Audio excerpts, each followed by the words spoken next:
काय content video नव्हती report करते तिथे तुम्ही चुप. Happy trip to Andaman and Nicobar.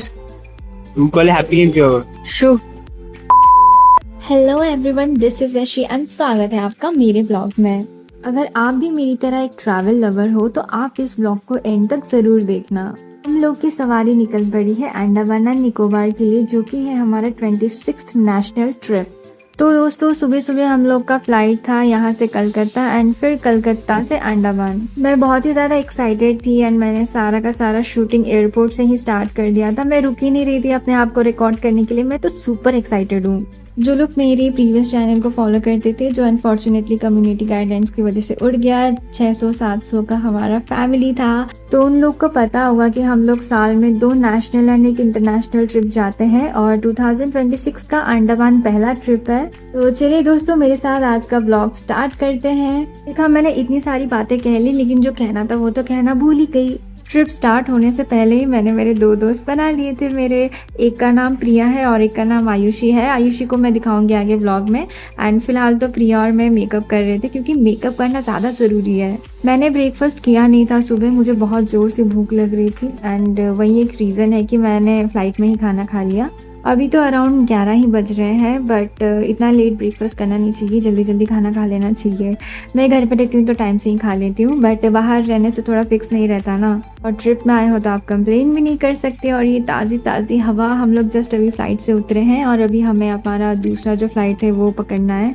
कसम से बस 20 मिनट का टाइम गैप था हमारे दूसरे फ्लाइट को पकड़ने के लिए, जिसमें कि हम लोग को बोर्डिंग वगैरह भी करवाना था.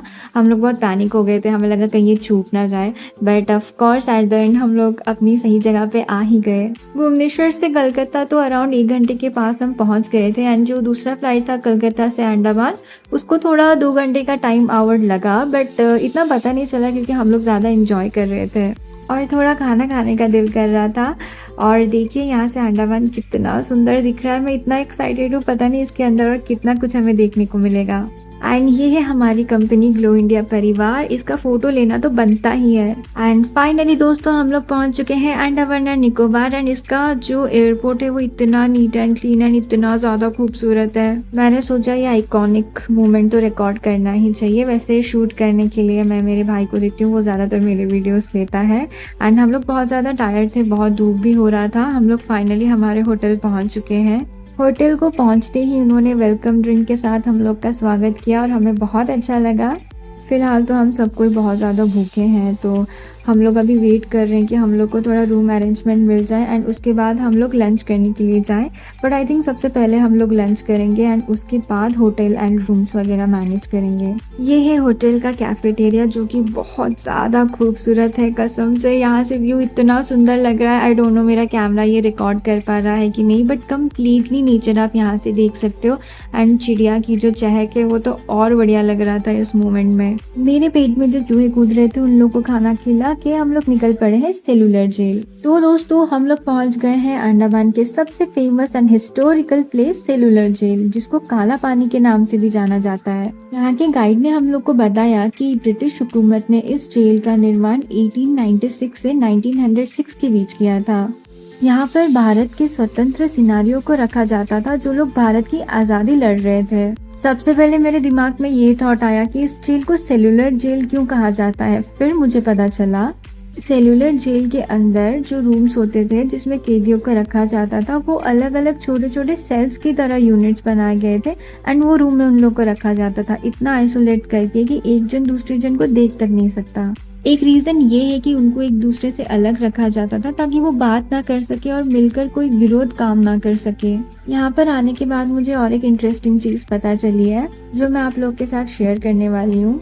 पहले मुझे लगता था काला पानी का मतलब ब्लैक वाटर होता है, बट यहाँ पे आने के बाद पता चला कि काला पानी का एक्चुअल मतलब होता है, देखिए अब, काला मतलब काल, ठीक है, टाइम को दर्शाता है. और पानी मतलब अंडमान के नियर बाय में जो पानी है उसको दर्शाता है. काला पानी मतलब यहाँ पे जो स्ट्रिक्ट रूल्स एंड जैसे लोगों को पनिश किया जाता था, कहते थे ना काला पानी की सजा होगी, तो काला पानी मतलब वो अंडमान की बात करते थे. यानी कि आप समझे ना, काला पानी का मतलब सिर्फ समुद्र का काला पानी नहीं था, उसका ये भी मतलब था कि इतने दूर भारत से किसी को यहाँ पे भेजना ताकि वो लोगों को स्ट्रिक्ट पनिश किया जा सके.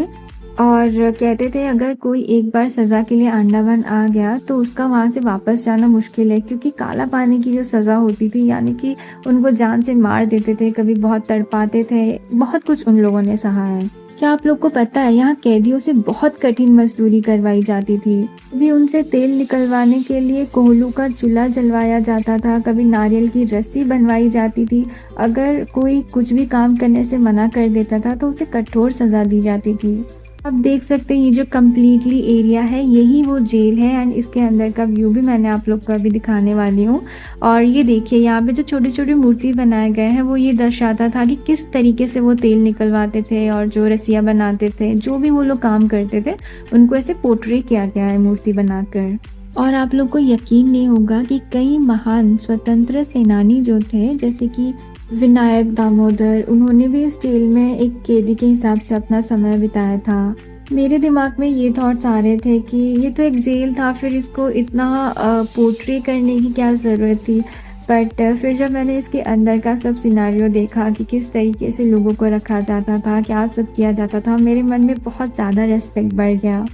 आज सेलुलर जेल भारत के सबसे वीर सेनानियों की कुर्बानियों का प्रतीक है, और यहाँ आकर हमें उनका जो संघर्ष है और जो बदलाव उन लोगों के साथ ब्रिटिशर्स ने लिया था उसके बारे में जानने को मिला। और आप यहाँ पे देख सकते हैं जेल के अंदर कैसे छोटे छोटे यूनिट्स बना के रखे गए थे। एंड अगर कहते हैं अगर कैदी को आप चाबी भी दोगे वो खुद से बाहर नहीं निकल पाएंगे, क्योंकि इस तरीके से इसको स्ट्रिक्टली बनाया गया था। बहुत भीड़ था, बहुत लोग खुशी से देखने आए थे, हम लोग को बहुत अच्छा लगा यहाँ पे आके। आप यहाँ पे देख पा रहे हैं मैंने दिखाया है, देखिए बाहर से ताला है और यहाँ पे जेल है, मतलब अगर कैदी को अंदर चाबी भी दे देंगे ना वो बाहर नहीं निकल पाएगा। मुझे तो बहुत ज़्यादा चिल होती है कहीं भी नई जगह जाते हो तो वहाँ का स्ट्रीट फूड ट्राई करने के लिए। तो जस्टिस सेलुलर जेल के एकदम फ्रंट में लेफ्ट में आपको ये स्टॉल मिलेगा जहाँ पे ये लोग डोरा केक्स बना रहे थे। मैंने पहली बार ज़िंदगी में डोरा केक्स ट्राई किया था। कहते हैं ये डोरेमोन का सबसे फेवरेट चीज़ है। पता नहीं मैंने खाया बट मुझे लगता है डोरेमोन डिजर्व्स बेटर। सच में मैं इसका रिव्यू दूँ मुझे इतना अच्छा नहीं लगा, मुझे इससे अच्छा तो पैनकेक्स लगता है, मतलब उसका टेस्ट ज़्यादा बेटर रहता है इसमें। बट ट्राई करने की बात थी, हमने ट्राई कर लिया। उसके बाद हमने थोड़ा सा शॉपिंग किया, देखते हैं क्या क्या सामान है यहाँ पे। ब्रेसलेट्स वगैरह एंड जो गिफ्ट देने के लिए जो सामान रहता है उसी का ही स्टॉल था। स्टॉल से मन भरा कि हम इवनिंग आए थे कॉर्बिन स्पीच को, जो कि इतना बढ़िया लग रहा था। आई एम सो सॉरी दोस्तों कि मैं रिकॉर्ड नहीं कर पाई क्योंकि फ़ोन सपोर्ट नहीं कर रहा था। इतनी रात में कैसे मैं इस स्पीच को रिकॉर्ड करूं। बाकी हमने थोड़ा टाइम स्पेंड किया एंड अभी हम लोग फाइनली हमारे रूम को आ गए थे। मेरे एंड भाई का एक रूम था एंड मम्मी पापा का दूसरा। मैं आई तो थी भाई के रूम पे बट मैं ज़्यादातर मेरे दोस्तों के रूम को चली जाती थी। हम लोग रात में साथ में सोते थे हम तीनों। ये होटल इतना प्रिटी है अंदर से एंड बहुत स्पेशियस है, अच्छा लगा यहाँ पे आके। एंड आप यहाँ से व्यू भी देख सकते हैं। एंड अभी बारी है मेरे 3 स्टेप स्किन केयर रूटीन की। सबसे पहले मैंने अप्लाई किया मेरा टोनर, मेरा मॉइस्चराइज़र एंड चलिए दोस्तों इसको मसाज करते हैं। वीक में 2 ही बार स्किन केयर कर पाती हूँ, मैं बहुत आलसी हूँ, मैं स्किन केयर वगैरह ज़्यादा नहीं करती। एंड मतलब मुझे आलस आता है, मतलब कितना इसको केयर करो भाई, एट द एंड तो सेम ही रहता है। फिर मैंने अपना आई क्रीम लगाया एंड हियर वी गो। मुझे इतना ज़रूरत नहीं पड़ती सीरम्स वगैरह एंड ऑल की, क्योंकि स्किन में कुछ स्पॉट्स वगैरह नहीं है तो मैं यूज़ नहीं करती हूँ। मैं बस मॉइस्चराइज़र से काम चलाती हूँ। हाइड्रेट रहता है तो स्किन ऑटोमेटिकली ग्लो दिखता है मेरा। थोड़ा सा हेड मसाज करना तो कंपलसरी है। एंड अभी डिनर की बारी है। हम लोगों ने साथ में खाना खाया मेरे दोस्तों के साथ एंड बहुत अच्छा लगा एक साथ टाइम स्पेंड करके। एंड जैसा कि मैंने आप लोग को बोला था, ये व्यू, ये सुंदर सी हवा और हम लोग साथ में खाना खा रहे हैं, मतलब बेस्ट फीलिंग था। मैं आयुषी एंड प्रिया के कमरे में आ गई थी सोने के लिए। हम लोग साथ में सोएंगे कम और चटर पटर ज़्यादा करते हैं, बट सुबह कल जल्दी उठना है। और मिलते हैं आपको नेक्स्ट वीडियो में, तब तक के लिए बाय बाय दोस्तों।